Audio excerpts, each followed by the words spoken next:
So my name is Keisha Inaraputri Mahendra, and today we are diving into the complex world of Afghanistan law. So starting off with the background, Afghanistan is a landlocked country located at the crossroads of South and Central Asia. Afghanistan population consists of various ethnic groups and tribes, most of which have lived together in the country for centuries, with the Pashtuns being the largest ethnic group. So it is clear then that the richness of Afghanistan's national culture is due to its long-standing multiculturalism. And now let's continue to a little history of Afghanistan. So in 1747, Ahmad Shah Durrani unified the Pashtun tribes and founded Afghanistan, and the country served as a buffer between the British and Russian empires until it won independence from British control in 1919. Afghanistan had a short try of democracy in the 70s, but however, coups and fighting started to follow. The Soviet Union stepped in to back the communist government, and eventually, the USSR withdrew in 1989 under the pressure by internationally supported anti-communist rebels of Mujahideen. After a series of civil war, Kabul finally fell in 1996 to Taliban, a hardline Pakistani-sponsored movement that emerged in 1994 to end the country's civil war and anarchy. And this is when things got even more complicated. Following the 9/11, President Bush, who had vowed to win the war against terrorism, targeted attacks on Al-Qaeda and Osama bin Laden in Afghanistan. Bush also signed a joint resolution which was later used as legal reason to invade Afghanistan. Starting in October 2001, the US military launched Operation Enduring Freedom, leading to ground battles between the Taliban and its rivals in Afghanistan. Afterward, the Taliban regime broke up and Afghan militias and Al-Qaeda fought fierce battles until Osama bin Laden finally fled. And moving on, a UN-sponsored Bonn conference in 2001 established a process for political reconstruction that included the adoption of a new constitution, a president election in 2004, and also a National Assembly elections in 2005. As a result, in December 2004, Hamid Karzai became the first democratically elected president of Afghanistan and was re-elected in August 2009. Continuing in 2004, Afghanistan had a new constitution that established a system of separation of powers between the executive, legislative, and judicial branches, which was initiated to act as a check and balance.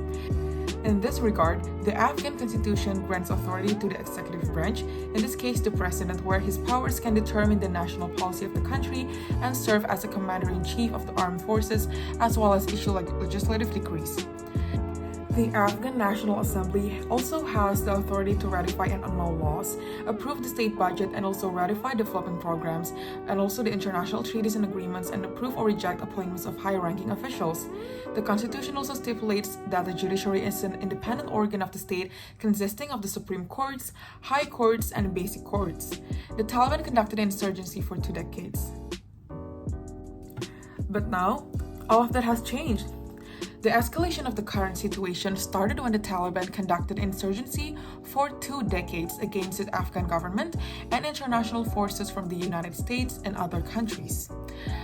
And next, we're entering the era of the Islamic Republic of Afghanistan, which was the presidential republic that ruled Afghanistan from 2004 to 2021. The state was established to replace the Afghan interim and transitional government, which were formed after the 2001 United States invasion of Afghanistan that had toppled the partially recognized Taliban-ruled Islamic Emirate of Afghanistan. Overall, the war killed an estimated more than 176,000 to 212,000 people.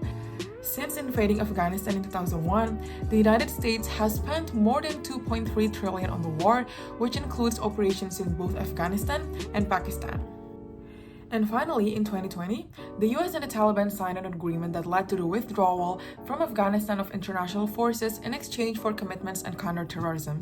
The Taliban seized control of Afghanistan on 15 August 2021, suspending the constitution ratified in 2004.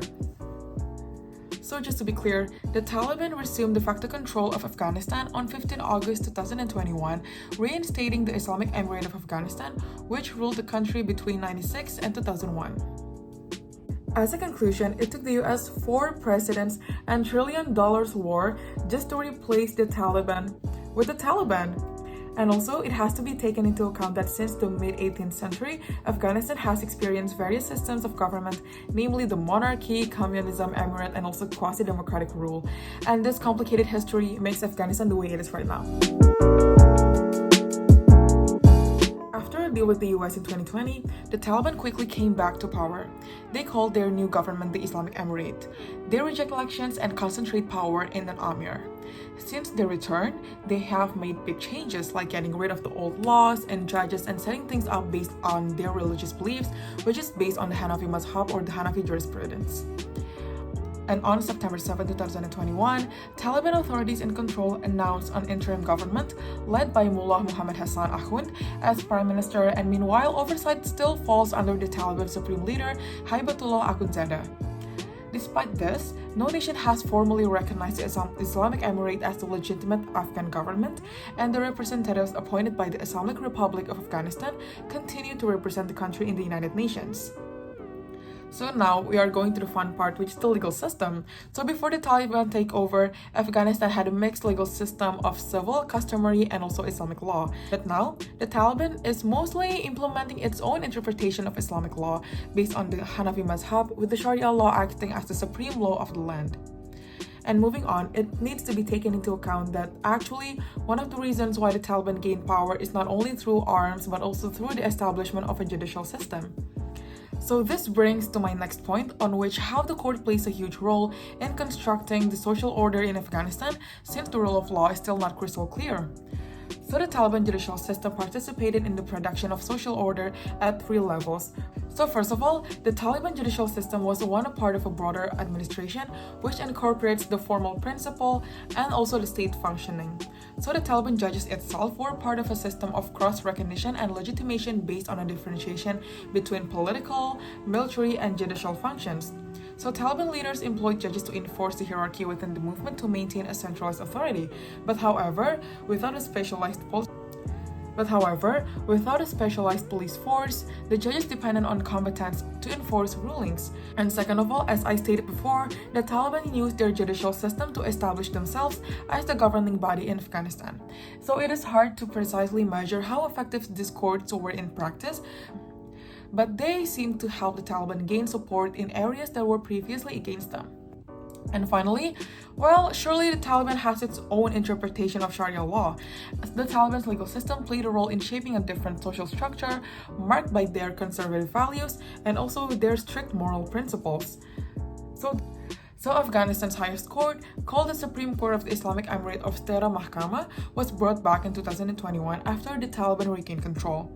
However, unlike the typical Supreme Courts, it doesn't have the final say of legal matters, so the ultimate power to interpret and enforce law rests with the country's supreme leader, who can even override decisions made by the Supreme Court.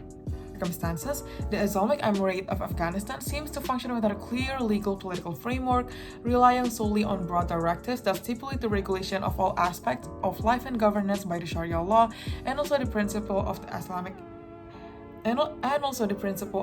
Emirate. And consequently, court proceedings are operational in areas previously governed by the Sharia courts, but regions that rely on the Republic's infrastructure now face a near complete breakdown in justice administration. In areas where courts operate, they function erratically and they are influenced by religious figures with minimal legal training.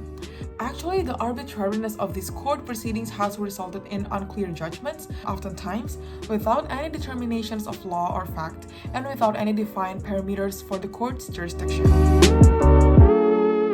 And now, challenges and efforts for change must be acknowledged within Afghanistan's legal system.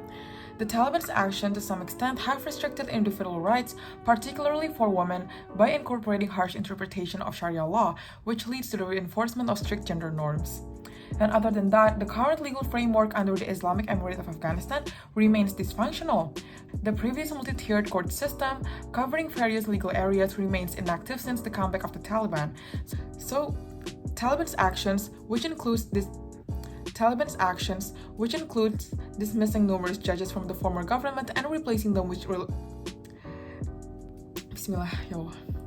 The Taliban's actions, which includes dismissing numerous judges from the former government and replacing them with religious figures, revoking lawyer licenses pending review under the Taliban's religious principles, imposing new licensing requirements for male lawyers based on specific Islamic laws, and also prohibiting women from engaging as judges or in workplaces creates a huge challenge in the future creates a challenge in the future for Afghanistan. But despite of the circumstances, there are signs of hope for the restoration of the rule of law in Afghanistan. Over the past 2 decades, the country has witnessed considerable advancement in the legal sector and commitment from legal professionals. After the Taliban destroyed their local office in December 2021, the Afghanistan Independent Bar Association resumed its operation in exile from Belgium, continuing its mission to promote rule of law, peace, security, and human rights. And also, former Afghan legal practitioners have pursued legal work, education, and training in other countries they resettled in, advocating for the legal system they helped construct. And with that being said, the support from international community is also needed. According to UN experts, the current state of Afghanistan reflects a society ruled by fear. But what do you guys think? So that's it for my video, and thank you for watching.